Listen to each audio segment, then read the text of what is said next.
powerful, non-violent tool they have, according to John Lewis, to decide their fate for the next 4 years. Good morning and welcome to TVC's comprehensive coverage of the 2024 Edo State Governorship election. I am Veronica Dan Ikoya, and joining me on set this morning is Benga Oreshegun. Yes, good morning to you, Veronica. It's so good to be here this morning. Absolutely. Yes. To keep tabs with developments coming out of Edo State. Exactly. It has been tagged a keenly contested election, but that remains to be seen as events unfold later on. And that's why we're here, to make sure that as the media, we beam our searchlight on every nook and cranny of Edo State and watch Edo State people decide their fate for the next 4 years. Absolutely. Now, we'll be bringing you live updates, expert analysis, and on-the-ground reports from our team of correspondents strategically positioned across the state's 18 local government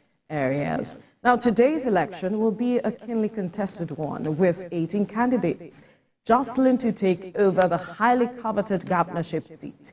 Let's hear what active players in the Edo State election have to say. We have done trainings to equip our staff, adult staff. We have done training for electoral officers.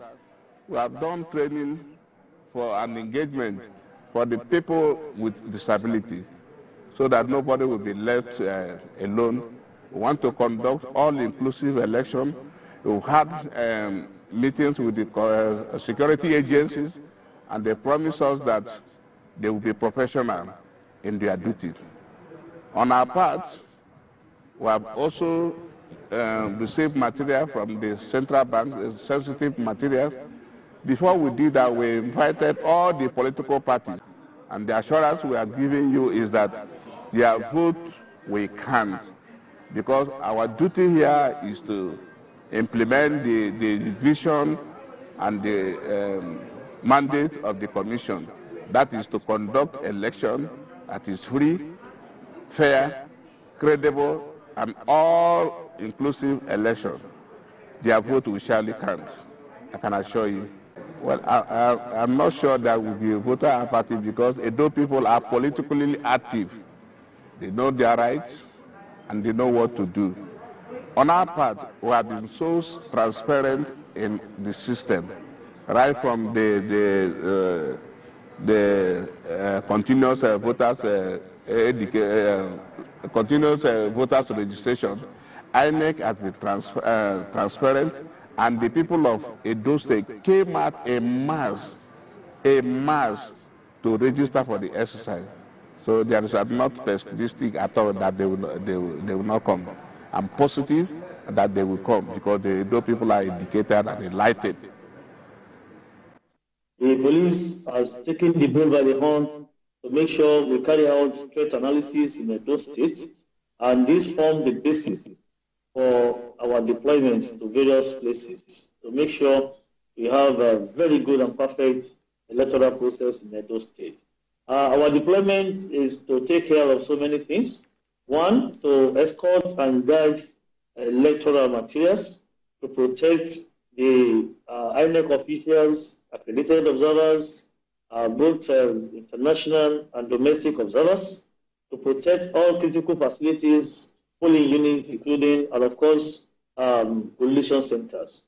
Our deployment, again, is to take care of so many areas, considering the location of Edo State, bordering about three states, including the riverine areas and the waterways. We have done deployment to take care of certain areas based on our threat analysis, where we have noticed that we may likely have some political issues.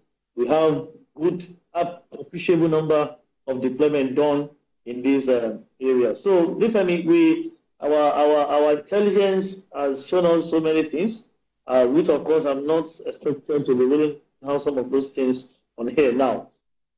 So the president, as the father of the nation, has made it clear that we want peace in Edo State. And like the IGP said, that the police as an agency, the responsible institution that has been empowered by the electoral heart to carry out certain obligations and responsibilities.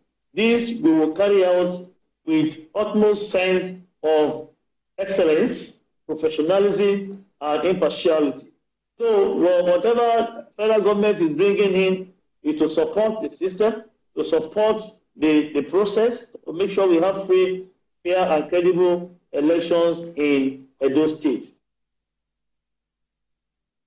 The police PRO Olumuyiwa Adejobi is speaking there on the level of preparedness of security officials to ensure a smooth process and that the people can come out there. And earlier on, we saw the Edo State INEC REC, that's the Resident Electoral Commissioner, Anubum Onoha, also speaking with regards to the level of preparedness of INEC and also the electorates to turn out to cast their ballot this morning. True, that is the kind of assurance we need. Okay, you know, there's been all sort of back and forth. Oh, he's a cousin to someone and all, but he has come out to assure that, listen, I'm here to do my job.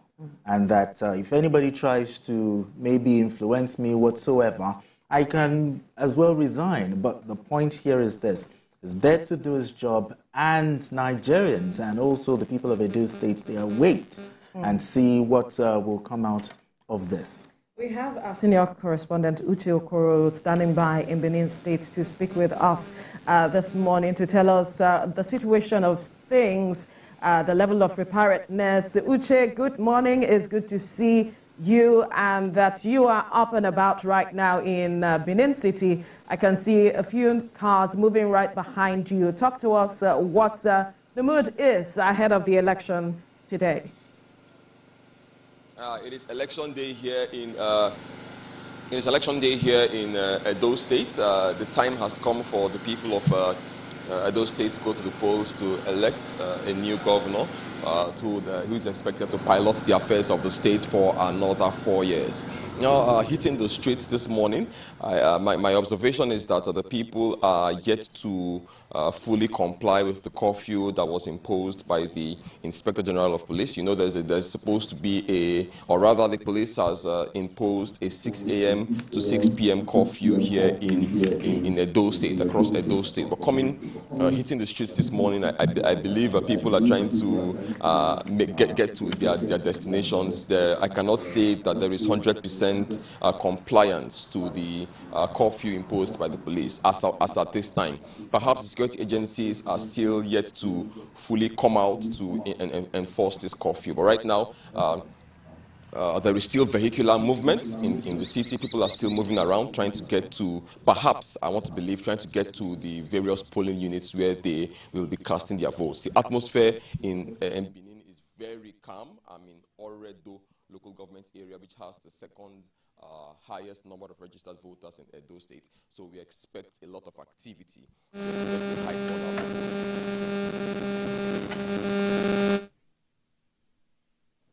All right, we'll definitely get back to Uche Okoro from our updates.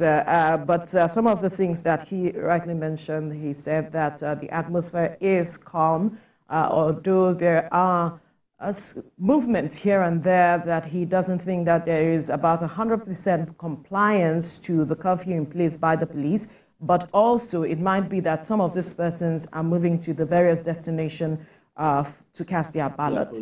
So the polling unit. So that could also be the reason why we are seeing some level of movement here and there. True. INEC has said that they've crossed their T's, dotted their I's, but the point is, how assuring is this? But another issue is the security agencies. Okay, according to the police, 35,000 of them, 8,000 of other security agents, and an additional from the Nigerian army as well.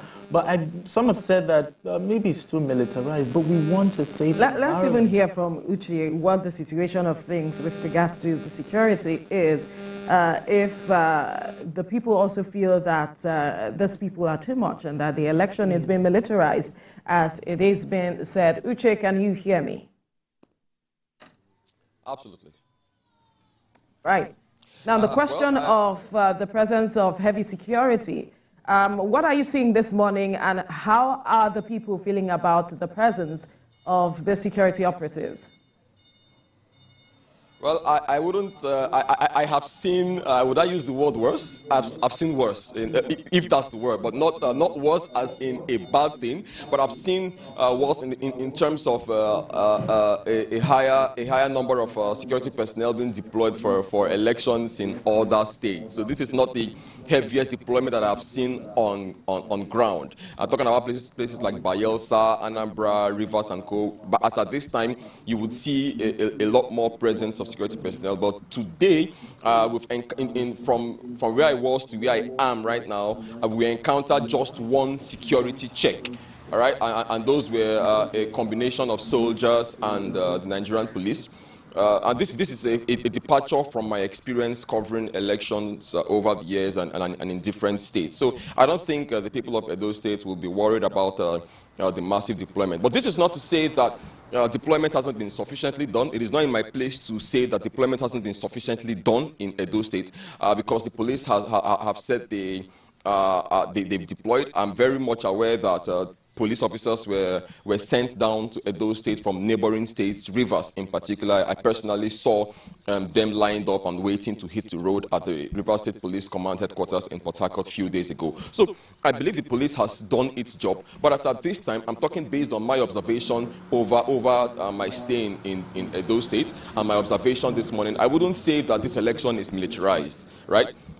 I'd rather say that I believe that the police has everything covered. All right, I don't think as at this time the residents of Edo State have anything to worry about as per being over-policed. Because for me, from my experience in other states, as at this time you'll be hearing sirens, you'll see a lot of military patrols. As at this time, you will see a lot of police patrols by this time. But I haven't seen that this morning. Maybe as the clock ticks, they would come out to enforce. As I said earlier, the curfew, the compliance to the curfew, as at this time, the areas that are parts of Benin City that have been around, the compliance to the curfew so far has been pretty low. I'm actually wondering why it is not normal. I mean, I'm not saying that we expect the streets to be 100% completely scant, 100% scanty, but I must say that from my assessment, comparatively speaking, the curfew, compliance to the curfew so far has been low. Maybe as we get closer to 8 a.m. Enforcement would be stepped up as residents approach their polling units to begin to cast their votes. For now, as you can see behind me, there is still vehicular movement. You can see there are still pedestrians and motorists moving around the city. So as at this time, there is no sense of this election being militarized in Edo State. Now, you said, let's talk about INEC a little bit. INEC said that they've crossed their T's, they've dotted their I's. In your opinion, how assuring is this? Well, in my opinion, from my experience covering elections, I would say I don't expect them to say anything less, right? I don't expect them to say anything less or more than they have said. But one thing that I'll be looking out to see is if voting, simultaneous voting and accreditation would start at 8 a.m. or at most 8:30 a.m. I want to see how early it would start. From my experience, I have covered a lot of elections and I have never covered any that has commenced at 8 a.m. or 8:30 a.m. So maybe, just maybe this would be the first. But I say that because, those were some of the assurances that INEC once again gave that they would ensure early arrival of their officials and materials, sensitive and non-sensitive, to the polling units. Now, yesterday, when we had the Resident Electoral Commissioner live on air, he mentioned that their expectation is that by 8:30 a.m., this simultaneous voting accreditation would commence. So I am hoping to, that's actually one thing I'll be looking out for, to see if perhaps this would be the first election that I'll be covering that would actually commence at 8 or 8:30 a.m. Knowing fully well that the terrain here, occasioned by the not so convenient roads in Edo State, might pose a challenge to that. And you have about 9 riverine local government areas. So these are some of the issues that might hinder or slow INEC down from achieving its early start target. Generally, the commission has said they are prepared. I was at their headquarters yesterday. Most of the resident electoral commissioner wasn't there. The many of their heads of department were not on ground at the command, I beg your pardon, at the INEC state headquarters. Many of them were out in the field, monitoring and making last-minute preparations, ensuring that things were going well. Security agencies were giving adequate security to that location, which I believe will be the collation center later in the day. So generally, the commissioner said they are ready. I believe that the true assessment or test of their preparedness would by my clock, in about 1 hour's time, we'll be able to tell we'll begin to we'll know if we are finally seeing early signs of good performance from the commission. All right, looking at the rains are here. Let's talk about the weather. How's the weather this morning? There's signs that there'll be rain showers later in the day, or is it so beautiful this morning? It's a very cool, calm, lovely weather, but you know that we are prepared for the downpour. In our vehicles, we have our umbrellas, we have our raincoats, and of course, we wore shoes that would be weather compliant if it begins to rain. Of course, you know that given the yesterday I mentioned that the civil society situation room yesterday at their maiden briefing on the Edo State election described the weather as an unpredictable variable, and that's true. The weather is really clear right now. It's not sunny, it's not wet, it's just lovely weather. If it stays like this, I would be very happy. Everyone would be very happy. This is the perfect weather for the Edo State governorship election. But you know, the weather is very unpredictable. In the next minute, it could begin to rain. It's been raining that way since we got here. So everyone is prepared for the rain, I must say. Yesterday, one of the concern that has been raised across board, speaking about observers, civil society, and even the political parties themselves, they are hoping that INEC has made arrangements for the rain. They do not want a situation where if the rain begins to pour, there will be situations where election will have to be suspended. So that's what they are saying, that if the rain begins to pour, what plans has INEC made to ensure that voting continues? You know, what plans have INEC made to shelter voters, to shelter its staff, and all of that? So INEC has said they are ready. So these are some of the things we'll also be looking out for when we go out into the field. It's a clear weather right now, but trust me, what we're experiencing right now, it's no guarantee that this is how the day is going to continue, or it's no guarantee about how the day is going to end. The rain could just begin to pour at any time. So we hope that when it does, or if it does, it would in no way hamper the smooth conduct of the election. And some of the electorate might just want to sit back home and relax and enjoy the weather as it is. But there are other concerns, and I wonder how that is playing out this morning from what you are seeing across Benin. There are talks about the high cost of fuel, some saying that that could be a major concern for them coming out for the election. There are others who are saying the situation of the economy is also a major concern. What are the feelers you're getting with regards to these issues? Well, absolutely. The cost of fuel would pose a challenge because, you know, cost of transportation has almost doubled, has tripled in some places. Yesterday night, we bought fuel for 1,000. In Boston, Massachusetts, on March 21st, 2013, after a brief illness. He is credited with changing the face of world literature by presenting the effects of European colonization from the point of view of Africans. He specifically wrote in English, a choice that received some criticism, but his intent was to speak to the whole world about the real problems that the influence of Western missionaries and colonialists created in Africa. His life was an inspiration and sentimental to Western culture, promoting customs and values about traditional African society.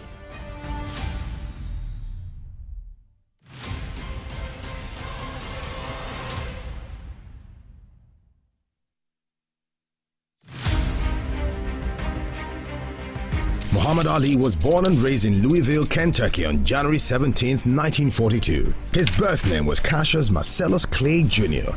He began training as an amateur boxer at age 12, and at 18 he won a gold medal in the light heavyweight division at the 1960 Summer Olympics and turned professional later that year.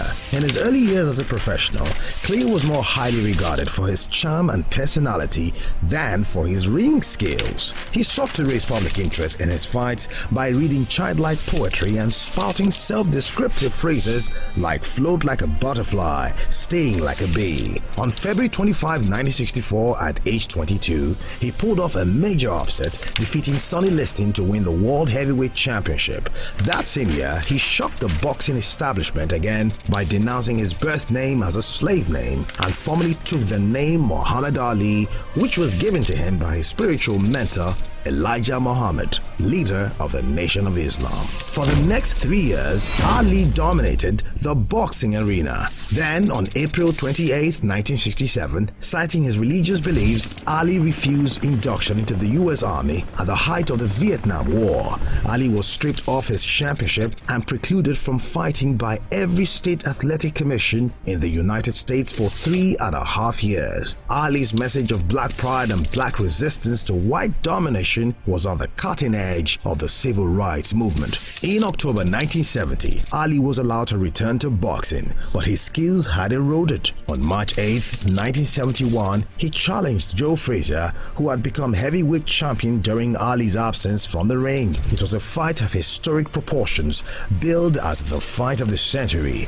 Frazier won a unanimous 15-round decision. Following his loss to Frazier, Ali won 10 fights in a row, 8 of them against world-class opponents. After defeating Norton in a rematch, he fought Joe Frazier a second time and won a unanimous 12-round decision. Ali was the first fighter to win the World Heavyweight Championship on 3 separate occasions. He successfully defended his title 19 times. His place in boxing history as one of the greatest fighters ever is secure. His final record of 56 wins and 5 losses with 37 knockouts has been matched by others, but the quality of his opponents and the manner in which he dominated during his prime placed him on a plateau with boxing's immortals. Outside boxing, Ali attained success as a spoken word artist, releasing 2 studio albums, I Am the Greatest 1963 and The Adventures of Ali and His Gang vs. Mr. Tooth Decay 1976. Both albums received Grammy Award nominations. He also featured as an actor and writer, releasing 2 autobiographies. Muhammad Ali retired from boxing in 1981 and focused on his religion, philanthropy and activism. In 1984, he made public his diagnosis of Parkinson's syndrome, which some reports attributed to boxing-related injuries, though he and his specialist physicians disputed this. He remained an active public figure globally, but in his later years made fewer public appearances as his condition worsened and he was cared for by his family.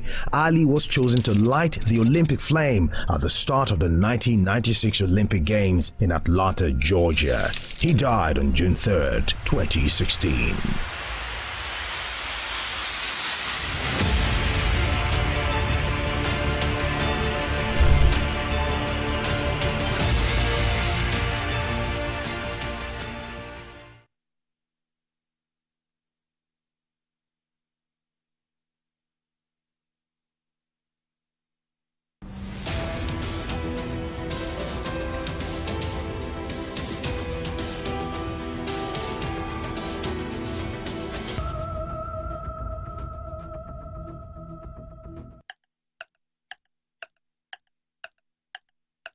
Every second around the world, someone somewhere either needs blood or someone is being transfused.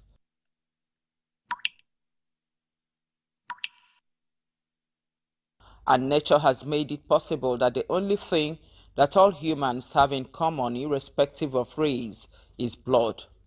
This means humans are dependent on one another.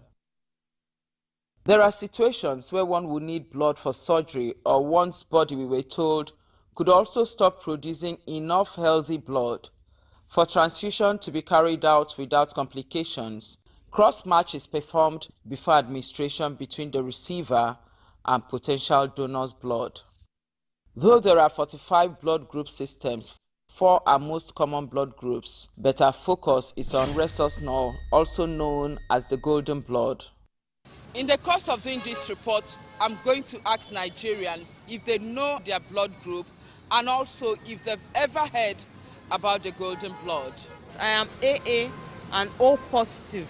AA, yes, is my blood group. Mine is O positive. A positive. And I've not done a test for my blood group. Golden blood? No. At all? No. Since he said that about 50 people are said to have the golden blood in the whole world, who knows, you could have 1 or 2 of those in Nigeria. We'll be heading straight to the Lagos State Blood Transfusion Center at Bagada to find out more information about the golden blood. On getting to Bagada General Hospital, we met the Executive Secretary, Lagos State Blood Transfusion Committee. She breaks down all we needed to know, starting with why it's called the golden blood. A person with rhesus null does not have any of the 49 antigens.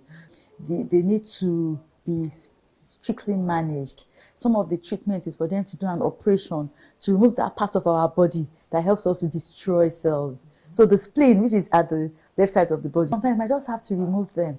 Obvious, there is a reason why golden blood is special. There's a study that says they are like 1 in 6 million, another said 1 in 10 million. I even saw 1 in 60 million. But the most important thing is that, as at now, we have less than 50 of them in the whole world, of which only 9 of them can donate blood. Because you can't find them anywhere, anyhow. They put them in the rare blood donors register so that when anybody needs such blood, they are called upon to give them blood. Those people with golden blood are unable to have that flexible cells. So the shape of the cells are different, and they are also very, very firm. The cells break easily, and they have a condition called hereditary stomatocytosis. So such people can present with yellow eyes sometimes. They can present with anemia. Their blood is never adequate. And such people might need to depend on blood. However, these same people cannot receive blood from anybody except people like themselves. And there are very few. So if somebody needs blood, if there is a rhesus null in Nigeria, for example, you might have to call Australia for somebody that has that to give us blood. So you see why they're actually called people with the golden blood. Who are those most likely to be born with this rare type of blood? Some people, for one reason or the other, their genetic component just malfunctions. You notice that all these less than 50 people, they were offshoots from consanguineous marriages. So people that maybe married their brothers or their cousins, they notice that all of them were offshoots of consanguineous marriages. It could also be that the 2 parents could have given that child that recessive gene. She admits that more research has to be done on the golden blood in the country, especially for the sake of pediatricians. But is it possible we could have 1 or more people with this blood type in Nigeria, and what could be their fate? So many healthcare professionals are ignorant about it. So could it be for that reason we have not even checked or investigated for it, especially for our pediatricians? Because once the child comes, you know the child is is having that hemolysis, as in the body is destroying the cells on its own from birth. We could just, if our pediatricians have a high index of suspicion for it, then we might just be able to know. And even in this way, even though we do not have so much capacity to check for the genetic, the genetic abnormality, we can still screen them by having something called the screening cells. Because most of them would die. At TVC News, wherever the big news story is happening, we're geared up to break it. TVC News, first with breaking news.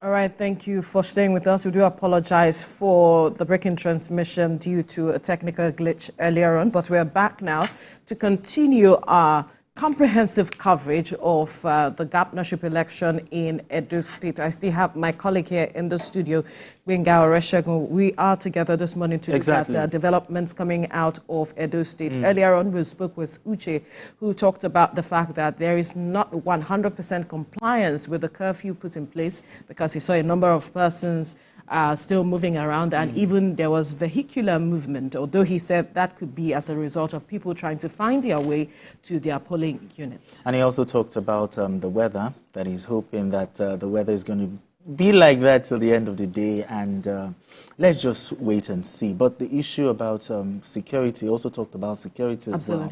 And he said the people don't really feel as if maybe there's too much military or security personnel there, but we wait and see. We wait and see. INEC has said that they've crossed their T's and dotted their I's. Absolutely. Just to give you a background of this election, we know that there are over 2.2 million people registered, that's registered voters, equipped with their PVCs who will determine the fate of the 18 candidates vying for the top seat in the 192 wards spread across 3 senatorial districts. Now let's break it down to the demographics for you.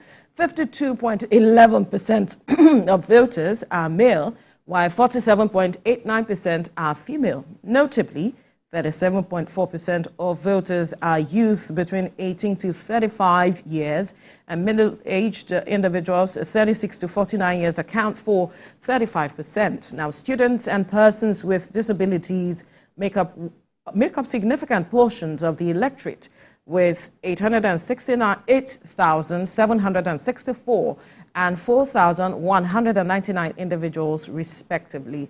Now, prior to this day, the state recorded a 15% increase in the number of registered voters since the last governorship election in 2020, bringing the total figure to more than 2.6 million. However, only 85% of these voters, that's over 2.2 million individuals, have collected their PVCs and are eligible to vote.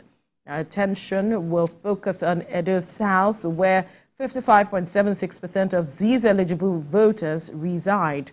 Edo North and Central follow with 27.98% and 16.27% of PVC collectors, respectively.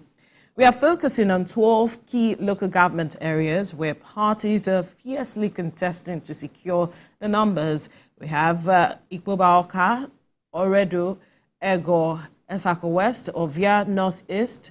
Other key local government areas include Akoko Edo, Oriomo, Ovia Southwest, Esan West, Owan East, Esako East, Esan Northeast. Now, these local government areas are crucial to the election as political parties battle to win over voters. Interesting, I must say. Especially the demographics and the fact that it is going to be a battle to win the hearts of these persons. We know that the political climate change with the entrance of a third force, as some have called it. Initially, it was just 2 major parties. Now we have 3 that are jostling for these voters. But we have Sarah Ayeku, a senior correspondent, standing by in Auchi to bring us up to speed with what is happening, okay? We'll definitely get back to Sarah to get more updates from Auchi. But then we have Charles Idaho here in the studio to talk to us. He is a public affairs analyst as well as a journalist who have been following developments in Edo State. He's also from Edo State. He will be talking to us more on, the battleground, local government areas, and all of the intrigues that we have been seeing. Charles, good morning. Thank you, and glad to be here again. Right. I'm not in Edo this year. This is about the first time in many moons that I would not be home to monitor elections in Edo State. I'm here in Lagos. Thankfully, I'm also here, part of the election, even though I had to do that in the studio. I'm on the ground, exactly. Thank you. Interesting. Yeah. We are also going to have via Zoom an election observer. God bless Otobore. God bless. Are you there? Good morning. Right, we'll get back to God bless as soon as we have him. But Charles, you heard our correspondent Uche Okoro speaking with us about the level of compliance to the curfew and how people are still moving around about their normal duties. I mean, like today is not necessarily an election, but he also gave that the fact that it might be that these persons are trying to find their way to the location for their polling units to know how they can vote and where they can vote if INEC is ready for them, as we are counting down to when INEC will begin the process in earnest. But from your perspective, talk to us about Edo people and how they handle elections of this nature. First, Edo people, they are very politically matured, and of course, apart from Lagos State, where you have people, highly educated people. I think Edo, don't forget Edo used to be Bende. You remember? Or Bende of those days, both in sports, both in education and all that. So, and you also see the influence of the diaspora in this election. Those people who are in the diaspora, particularly because I'm part of a couple of groups that have been raising support for everybody, not just any of the candidates, to ensure that things are properly done. Because what they said is that they want to see a situation whereby things will work better back home, because so that the people back home will be less dependent on them. So every time send money. But if you have the processes of governance, and then being properly taken care of, and then you install good government, then people can become financially less dependent on them. Exactly. So that's why you see that the influence of those in the diaspora is very high in this election.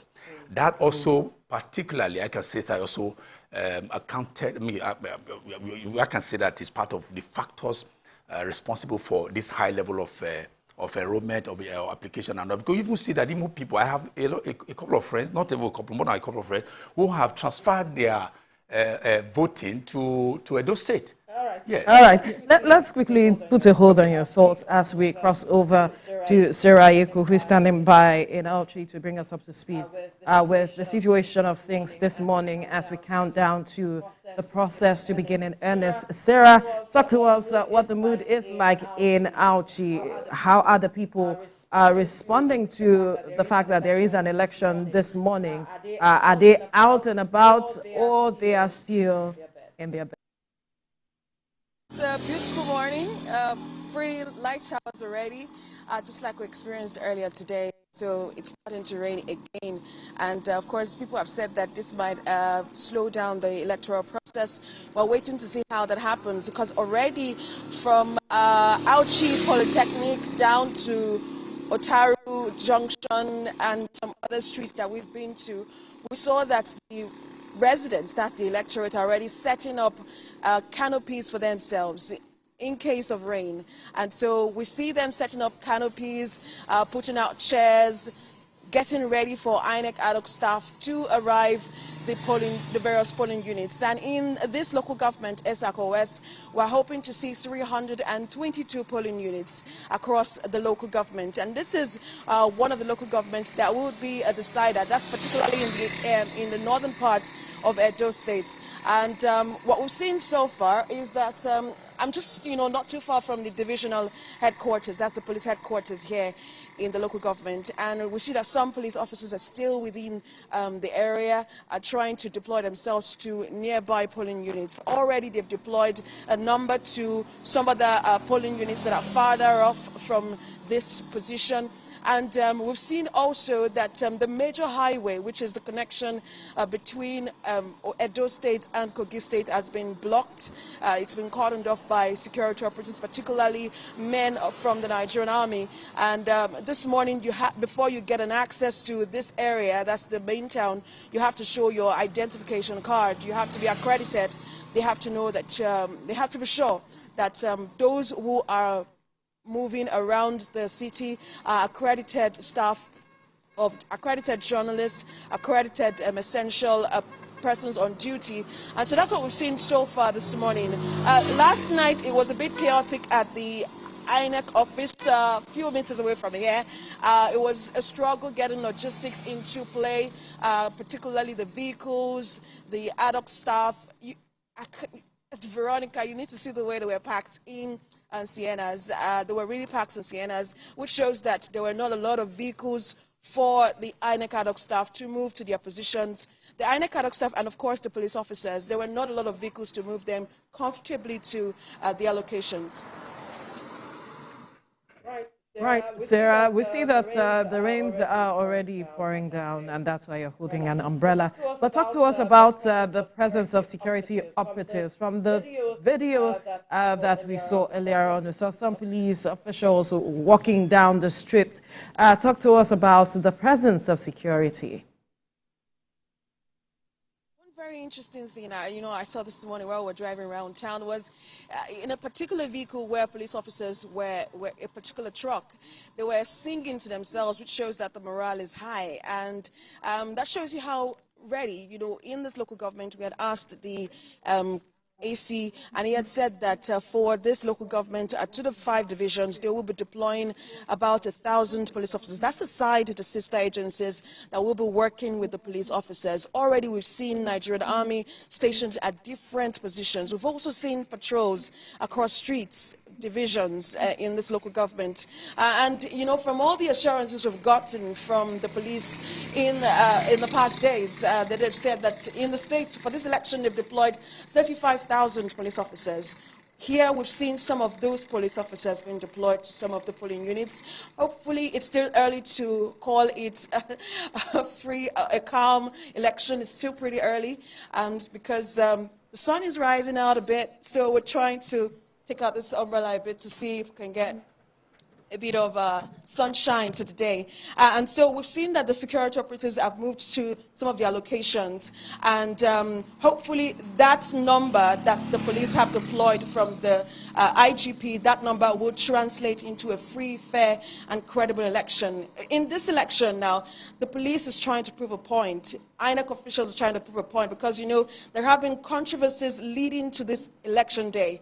And so everyone is trying to prove a point, the police, the electorate, and even the INEC officials. They're trying to prove a point, not just like Yaga had said, resilience, integrity, and all of these units, which are central to this election, are ensuring. Of course, we've seen them mobilize themselves to the various polling units just to ensure that today, election day, the 2.2 million voters who have collected their PVCs can elect a governor that suits them. All right, Sarah, you talked about the security agents are trying to prove a point. INEC is also trying to prove a point. But how about the people? Are they also trying to prove a point that, hey, we are not going to, there won't be voter apathy, they will come out and vote? What's the mood like? It's past 8 o'clock right now. I think the people should have started coming out. So that's the resilience test, that Iaga had attributed to. We're hoping that the people come out this morning to elect a governor of their choice. Yesterday when I was at the market, that's on Friday, when I was in the market just to understand what the expectations of the people were from the governor, the next governor particularly, they had said that some of them had been pessimistic, even when you try to encourage them that, like, if you don't come out to vote, the numbers are supposed to speak. If you don't come out to vote, then what happens in the next 4 years? You don't have the authority, or you don't have you can't question those in authority if you do not vote them in. And so they just said that they won't come out to vote. Some had cited fuel scarcity, some had cited high cost of living, and they gave various instances from the price of a bag of rice to the price of fuel. Shegun, here fuel is sold 1,350 naira. So that gives you a sense of how much it costs just to move around town. And even feeding food items, there's a surge in cost of food items. And it's, of course, having an impact on the people. So they had said that this, and I'm thinking it might induce voter apathy, but we're hoping that the political parties would still go round houses to mobilize their supporters, to mobilize people to come out and vote, because if they don't come out to vote, the numbers will be little. Even though we've seen that in the previous elections, we're hoping that all of the sensitization, all of the awareness campaign, all of the political campaigns will translate into something more encouraging today. Now, having said all of that, you also talked about the hike in the price of fuel and the economic situation. Let's talk vote buying. From the kind of people you've actually had interactions with, are they saying that they're going to sell their votes, or they're saying that they won't sell their votes, they will vote their conscience? What are your thoughts on that? For those who had said they were going to come out to vote, we had very enthusiastic persons, very optimistic persons who, like, their political awareness is. They were politically aware of how important this election is, and for them, it's not about vote buying. They are sure of the candidate of their choice, particularly in Edo North, where you have political weights, where you have people of influence, politicians who are of influence, who have, over the years, been at the seat of power and are still in the seat of power, and they've been able to influence the people at the grassroots. And that's one of the things that's going to play out in this election. How important is grassroots politics? How important is the thought force? How important is opposition party, to a democratic system of government? And so what we're seeing so far is that people are enthusiastic. For those who want to come out and vote, it's not about vote buying now. They want to come out and let their voices be heard in the various polling units. And that's what we're hoping to see today. Hopefully the police will be, of course, on their A game, which is another test for them, is the impartiality test. There have been questions about the federal might having an influence on how the police would go about their duties today. And the police, of course, have given assurances and different fora about how important, where they stand, which is on that impartiality stand. And they have also assured voters that even though they see high numbers of police officers, security operatives in various polling units, they should not be scared. The police is there to protect them. The police is there to protect their votes and not to protect any political candidate. And just like there is a law that says that even the VIPs, the escorts for VIPs will be withdrawn from these VIPs 24 hours before election. So we've seen all of that play out. And so the police, of course, have said that they will ensure that they are impartial for this election, which is the point they want to prove for this election. The impartiality test for the police, the resilience test for the electorate. And for the electorate, they are, something interesting we saw yesterday was that there were some unidentified persons sitting before the INEC office, right? They were just watching. Anybody that comes across that INEC office, they were asking them questions. They were not security operatives. They were asking questions for themselves. And that's what we're going to see in some of those polling units today. People are watching. They're watching and they're waiting to see what INEC ad hoc staff would do. They are watching and waiting to see what the police would do. They're also watching and waiting to see what the party agents and the electorate would do to ensure that there is a governor in Edo State. Absolutely, Sarah, and that's what democracy is about. The people want to see that their votes count at the end of the day, and so are paying attention as much as possible to the processes.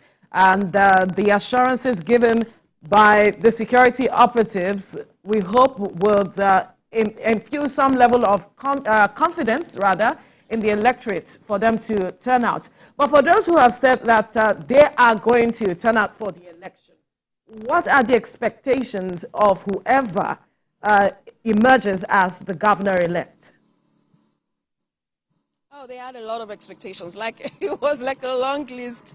Some of them could not even, enumerate some of the expectations they have for the next governor. And I feel like the work is cut out for the next governor. Some of the things that top the agenda list for them is good road network. We spent 5 good hours, about 5 hours to get to Esako West. It was torturous. It was agonizing just to see those trucks on very little roads, small roads, trying to maneuver. It was really, I don't know how to describe it, right? So good road network is one of the things they talked about. They even talked about the fact that gully erosion is affecting some parts of Isako West. They are hoping to see the next governor, of course, come to help out with that. Apart from good road network, they also talked about quality education. A particular voter I spoke with yesterday who said he is going to vote. Even in the market, people see him as the politician in the market because he's always going around trying to encourage people to come out to vote. And he said that quality education for him is top-notch. Another thing is soft loans for market women. You know, the economic situation in the country has, you know, it has had a nosedive on people's pockets. And so we're hoping to see that they're hoping to see the next governor give soft loans to market traders, particularly women, because they're also hoping to see some kind of soft loan for farmers, because this is a farming community. They're hoping to see soft loan for farmers and also good roads for farmers. So these are some of the things that top the list, right? And then security. They talked about security, which is very important, and about how it's important that the government finds some kind of youth empowerment programs, strategic youth empowerment programs that can take youths off the streets and off vices. Interesting, Sarah. We'll definitely keep tabs with you for developments coming out of Auchi because we are inching towards the time as it is right now. Let's get back to the studio. Chelsea Deho to respond or react to some of the things Sarah has said. She talked a lot about the expectation of the electorate, the resilience of the electorate as well, and then the test for security operative as well as INEC itself. Now, how do you situate all of these things amidst the hopes of the people? Because this election has been tagged one of the toughest in the state.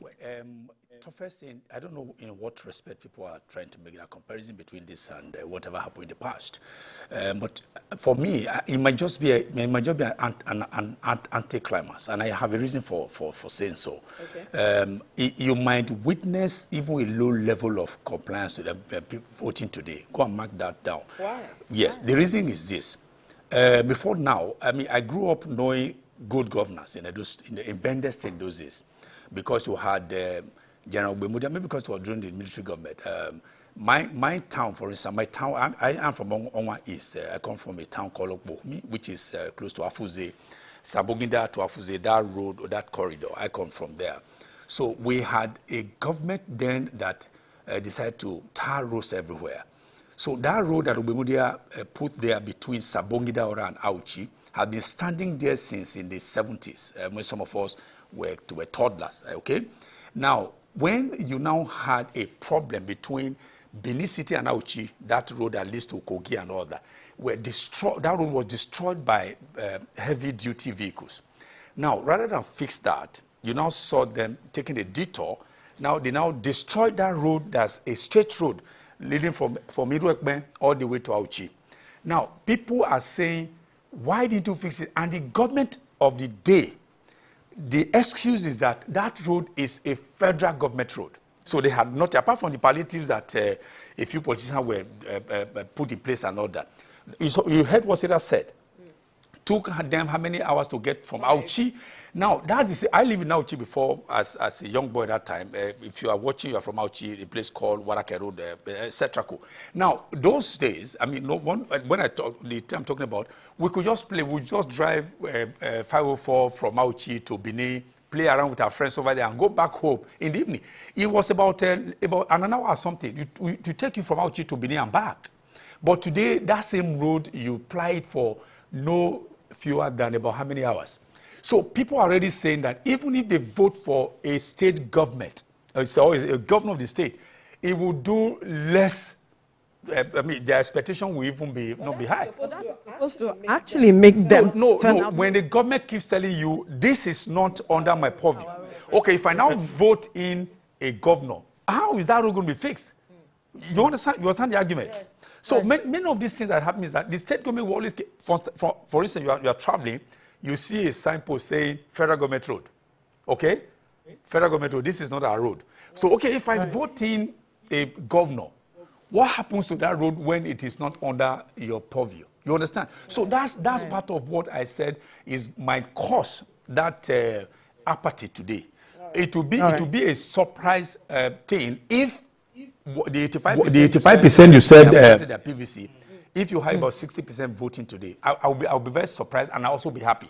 Right. Yes. Right. Okay. Let's quickly turn to Solomon Ajuziogu, a senior correspondent who is in Edo South, to bring us up to speed on developments there. He joins us via Zoom. Solomon, good morning. Talk to us what the situation of things is like at your location right now. Good morning, Veronica. It's DJ, and I'm at Ward 5 RAC in Oredo, LGA, here in Benin City. The RAC here is Oliha Primary School in Oredo. The officials, the polling officials are just setting out. Of course, you know that the start of polling will be at 8:30.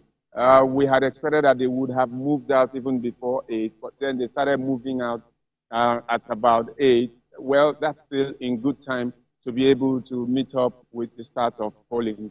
And the little delay there was caused by first the ad hoc staff insisting that, look, they must get their allowance as agreed before setting out. And then the security agents here were very, very, very strict with adherence to the rules. They insisted that none of the vehicles would also move out except the party agents accompanied them, that there is no situation they would allow just one party person, one party official following one of the vehicles, and that is not transparent enough, and that will affect the integrity as far as they were concerned. And so they insisted that no gate will be opened until the party officials agree on the movement and all of it. And so far, it has been going on smoothly since 8. Inside this place, the Oliha Primary School, Ward 5 in Oredo, the polling units are already also setting up here. You can, as we pan round now, you will see the ad hoc staff setting up everywhere, all around the school. The Ward 5 has 45 polling units, and here we'll have in the school as many as, I think, 5 of that in this place, and voters are already waiting. In some of the places we went to as early as before 7 o'clock, voters were already assembling, waiting for the ad hoc staff to come on and accredit them so that they could start voting. I mean, that is how enthusiastic some people are for this election here in Benin, Edo South. All right, let's talk about security. Their presence, can you feel presence of security officers, in and around that area? Because I can see some persons and also INEC staff mounting there. But the security, what's your opinion of it? Well, one of the features of Nigerian elections is the provision of security, and some people have complained generally that there is over-securitization, that sort of word, of our elections. But that probably reflects the level of political development in the country, and as we go by, hopefully these things will be de-emphasized. But then it is what is required to secure men and materials and to ensure that the elections are also violence and conflict-free. So far in Benin City, particularly where I am at the moment, the security has been top-notch. We have combined security forces, agents, the army, the military generally, the police, the civil defense, the security service, the secret services as well, joining hands together. Most of the roads have been cordoned off, even though I had observed that very early, even at the time the curfew set in 6 a.m., some commercial bus drivers were making brisk business, breaking the law and moving around town. But by the time we were approaching the RAC, the security guys, the soldiers had set up barricades along the road, turning back every bus and every vehicle and every car that shouldn't be on the road. And There was nothing they could do about that. Even for those of us who are journalists, you have to do proper identification before you could even get access into the rack or into location. So far, we'll say it's been good. It's just the start of it. We'll monitor things as they go, but security has been fantastic because we even scouted some of the voting areas, some of the racks yesterday. Already, security was all over the place. We went to the place, Idia College, along Iyaru, at Iyaru, and the Ministry of Education in Ward 6, where some prominent individuals and party candidates will also be voting. And the security guys were already there, set and ready, and they were not allowing access into the area until the arrival of materials. You know, so that shows a high level of compliance so far in terms of security. Solomon, I'm wondering if you were able to speak with those who came so early to get registered and cast their ballot, what the motivation is for them, and what they are looking forward to at the end of the day, especially the process. Well, they were excited. It's not about a particular motivation, as it seems, but they were so excited to want to cast their votes. Maybe this provides a new opportunity, but it was amazing to us as well. When we even got as far as Ihogbe Secondary School, where we were like the first to arrive, kind of. And while we were still asking, the people there, the people around the area, came there to witness the opening of the gates by the security, by the gate man at the school to open up the place. And the voters were already there. Even some stood on the street waiting and wondering why the INEC officials have not arrived. You know, so maybe it's a sign that this will be, there will be a higher turnout than we saw last time. 37% was just the turnout last time in 2020. Right. Maybe we will see something in the region of what your guest there was just talking about, Charles Siteho.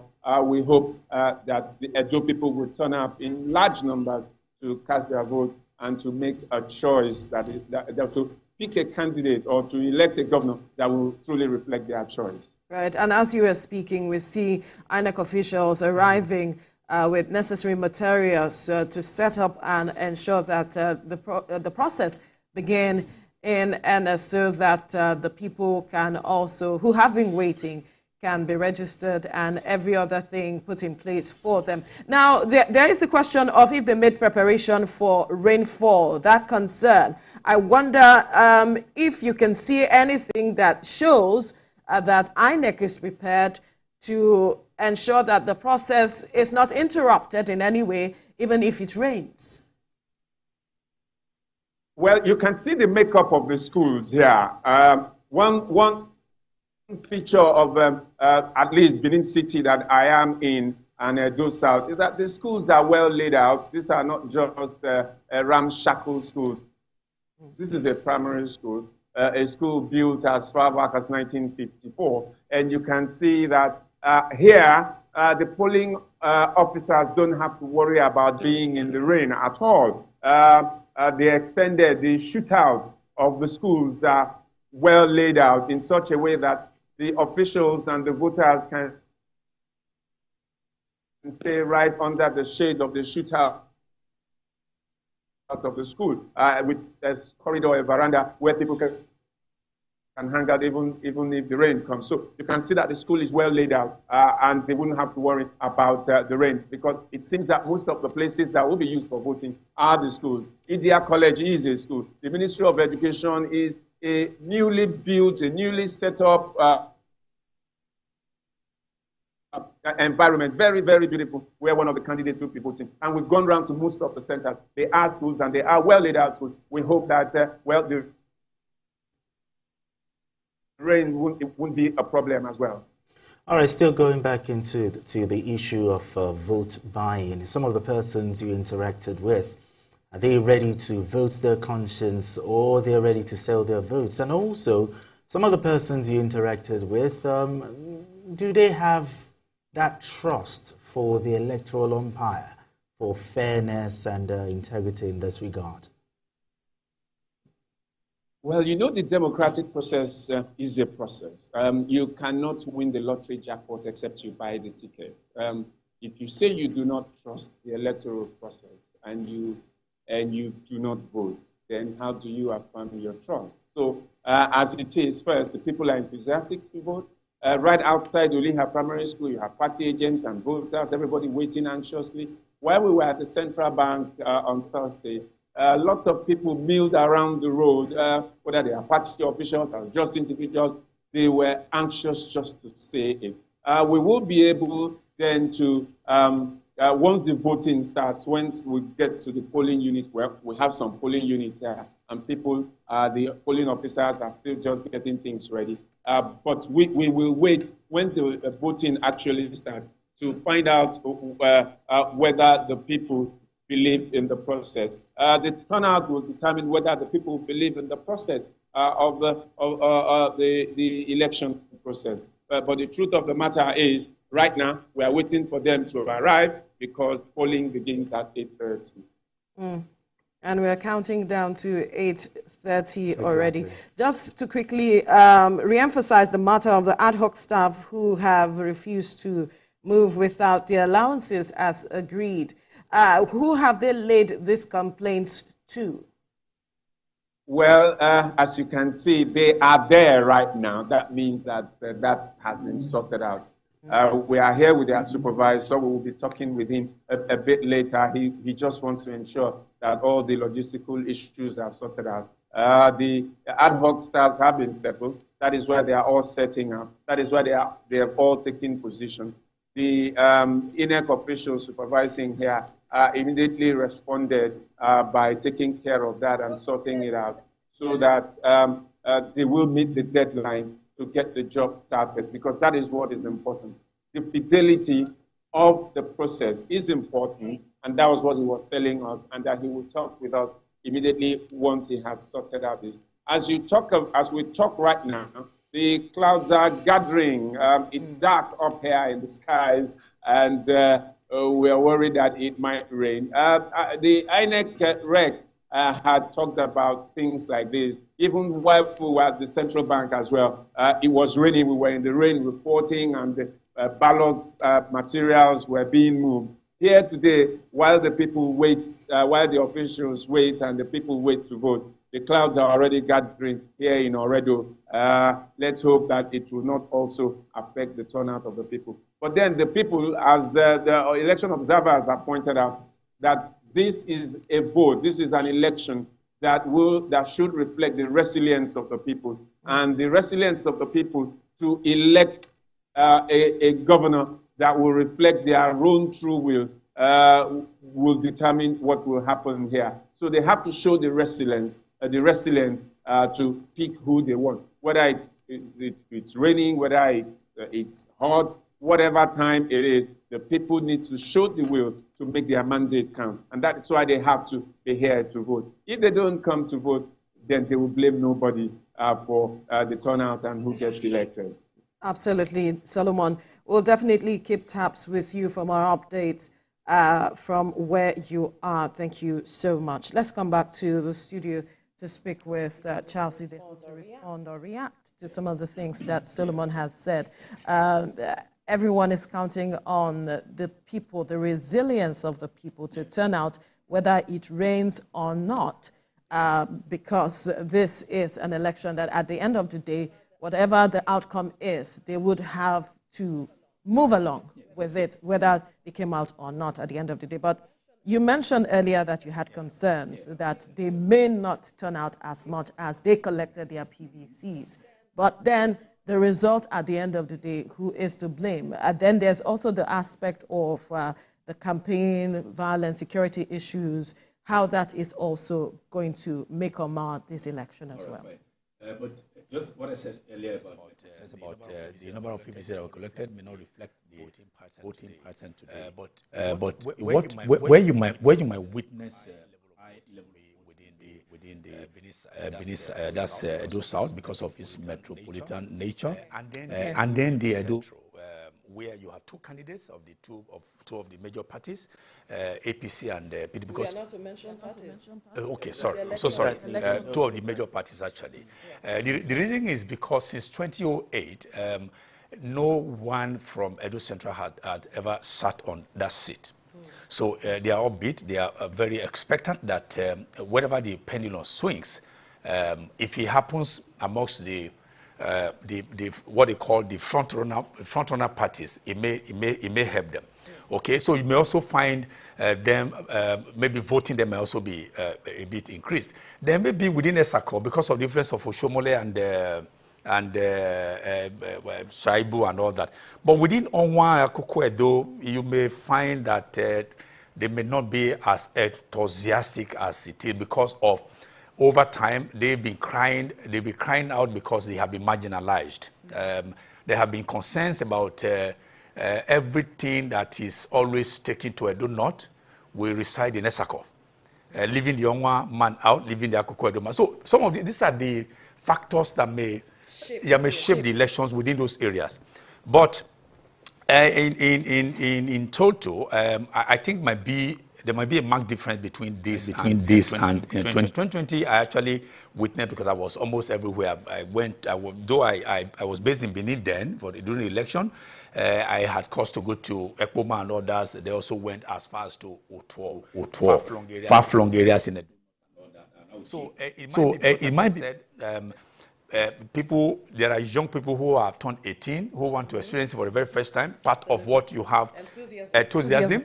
And there have also been people who are who reside outside Benin City, outside Edo State, who are said, I know one or two persons who have decided to transfer their voting to Edo State and others. So those people also, they want to also have a say in what's happening. So this might be part of what you might say as the positive side of the voting. And then you also remember I mentioned about the diaspora influence as well. People say, okay, why don't you just get this government right so that it can have depend on us less? So these are going to be like a conundrum. What is going to be forming or shaping the voting today in Edo State? But as I said, I personally will be happy and I'll be shocked if you get 60% of the voting in comparison to the 85% of people who collected the PVC. Yes. Yes. All right. Let's start with how well informed are the electorates? Okay, because many of them will say they will just vote. They still vote based on tribal lines, based on politics, based on ethnicity, based on religion. How well informed? And also, what do you think the people of Edo should be looking forward to in terms of leadership? Okay, well, let me say this, that Edo is a very unique state in terms of those things you mentioned. Ethnicity is not a factor in Edo voting. Ethnicity, religion is not. Because in Edo State, people, all Edo, for instance, they become so united that religious consideration never play part in anything over there. Because as I said, I partly lived now till when I was growing up. I knew Moru, I knew Amendu. I'm a Christian. We help them. We celebrate Salah because it's called Salah back home. We celebrate Salah with them. They celebrate Christmas with us. I mean, some people who were carrying girlfriend, they will carry. You're a Christian, you have Muslim girlfriend. A Muslim will have Christian. So it was like that. It's blended. So the sharing formula in Edo State is to take into consideration the tripod upon which Edo stands, okay? The Edo South, which of course the Benin speaking, and then you have the Edo Central, the Esan speaking, and then the Edo North, Afemai speaking. Of course, they also stand on the tripod. You have the Esako, Onwa, and then Akoko Edo. So when you want to talk about how nobody talked about who comes from where. You understand? That's why I say Edo is very unique in terms of that. No, all this regional, we have regional consideration, but not ethnic, because almost all of us are the same Edo. Apart from dialectical differences here and there, yeah. Somebody will say esse and vari, deha. That's all. You understand what I'm saying? So for the issue that you also asked about, a question about how aware they are, Edo, the electorate is very, very, very much aware. Because I can also tell you that apart from, Benin and Onwa, for instance, they have the greatest number of professors in the whole place over there. So these are people who have gone to school, widely traveled. Okay, so they understand what is at stake. So they know exactly in governance, you have a lot to gain. But if you don't put the right person there, you lose out. And I remember I telling you that in those days, you had somebody of Shomole, not to Shomole, for Ogbemudia, who did a lot. Then you also had Ambrose Ali, who also who brought university to Ekboma and all that. Yeah. So over time, so people know that once you put the right person there, the right person is going to attract the people around him in his cabinet and all that, and then you deliver good ones. So they're well aware of what stands against them if they don't vote right. Now, what should they be looking forward to in terms of leadership? Yeah, the leadership right now, my fear is because there is this issue of the pendulum being deliberately, not organically, deliberately being allowed to oscillate to Edo Central. You understand?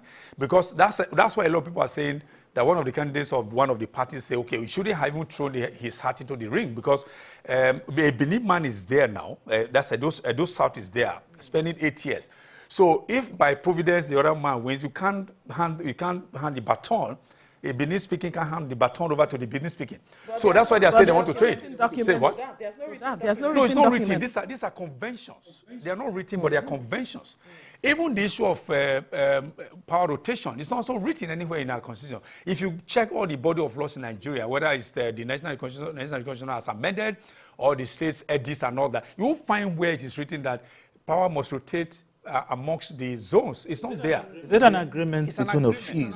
And the agreement is party-based, but all parties appear to have taken that as a convention. Yes. So that's why you see when, in Lagos, for instance, you also have this pendulum swinging oscillate between Christian governor and Muslim. It's not also written. Oh, a Christian was there for 8 years. It must be a gentleman's agreement. But that has changed. It's changing.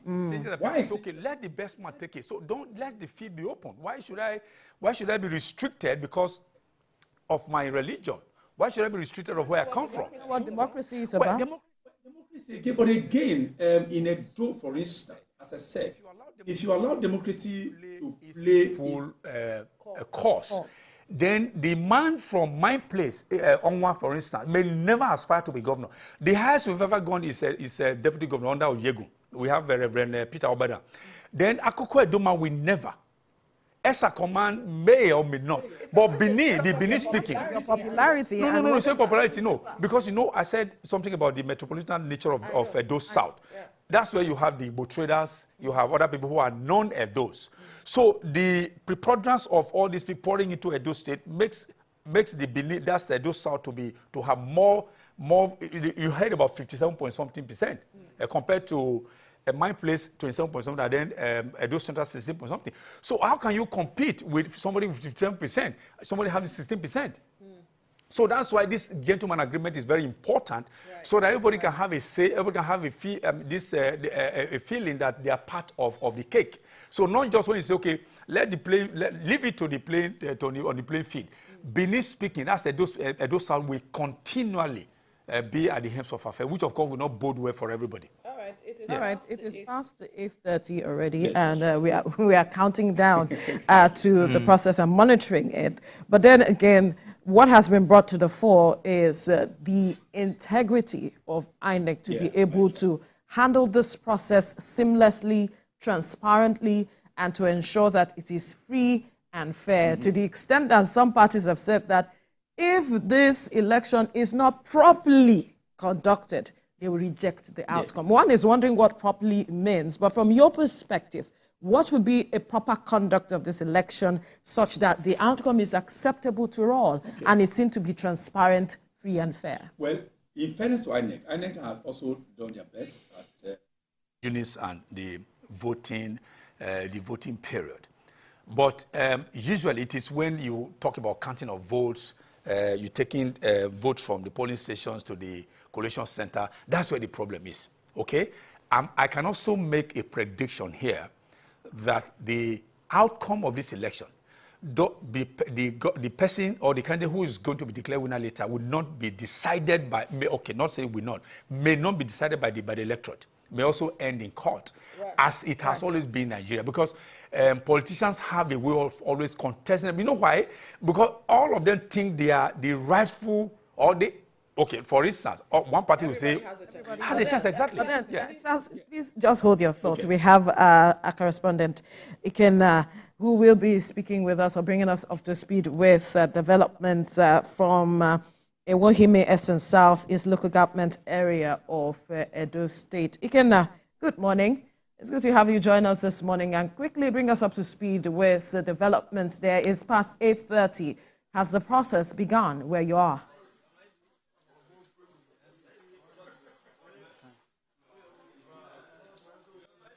All right. We'll get back to Iken as soon as he can hear us. But back to you, Chas.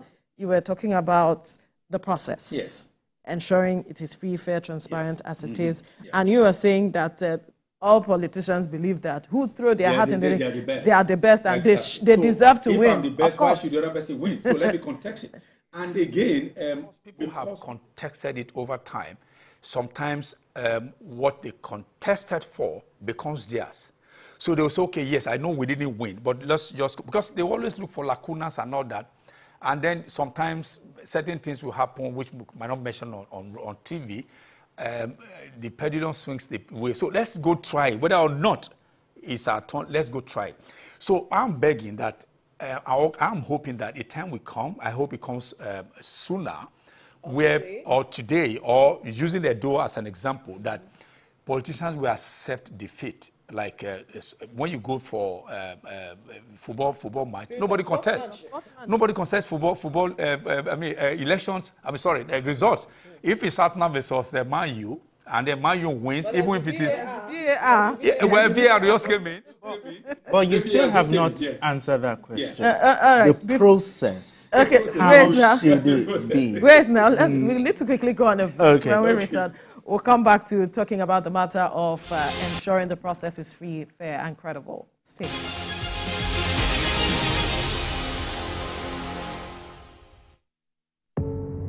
Doubt